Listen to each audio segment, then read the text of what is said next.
Genesi capitolo 2. Origine lo sabato. A così furono portate a finituro cielo e a terra tutte quelle squadre loro. E tanto, Dio, in 7 giorni, portò a finituro tutte quelle che aveva create e fernette a fatica in da lo 7° giorno. Dio benedicette che lo 7° giorno lo consacrai perché aveva fornuto, proprio in da lo giorno, e creò tutte quelle che essa aveva fatte. A così furono creato cielo e a terra e tutte quelle che ci sta in.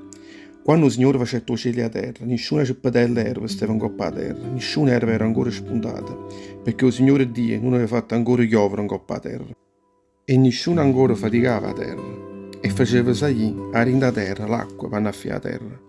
E tanto il Signore bastava poche pure la terra, e facette l'uomo, poi ciosciaia, rinda in nasarecchia soia, non ciusce vita, e l'uomo ha diventato in essere cacampa o paradiso terrestre. Poi il Signore che andò in un giardino a Eden, al levante, e mettette a Inde l'uomo, che essa aveva bastato la terra, che mano soia. Il Signore poi facette spuntare in da terra ogni sorte albero, frutta, che avevano arrecreato, lucchia, erano assai saporite per mangiare. E per tutte quell'albero mettette pure un albero della vita, dentro a quello giardino, e l'albero la conoscenza lo bene e lo male.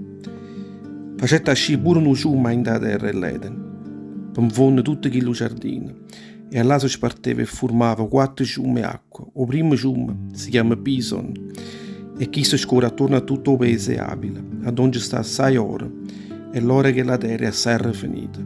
Cangia sta pure a chiante profumo, e a prete onice.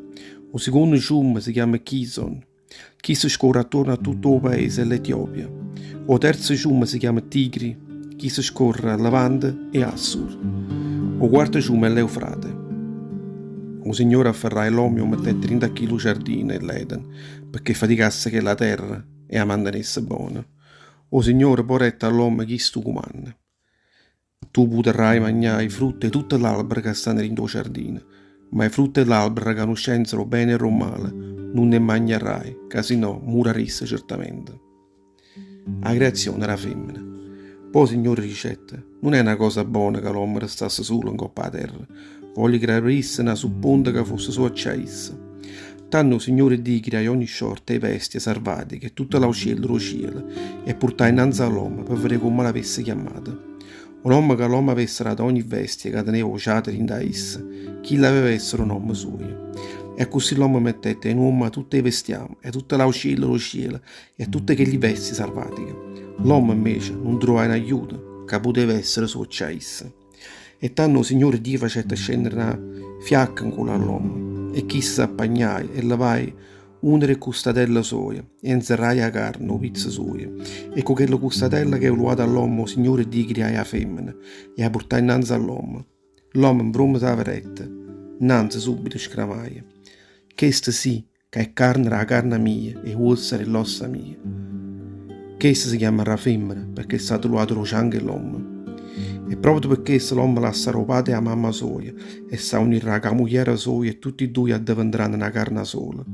Ma tutti e due erano a nuda, l'uomo e la moglie sua, e non si pigliavano scorna, l'una con l'altra.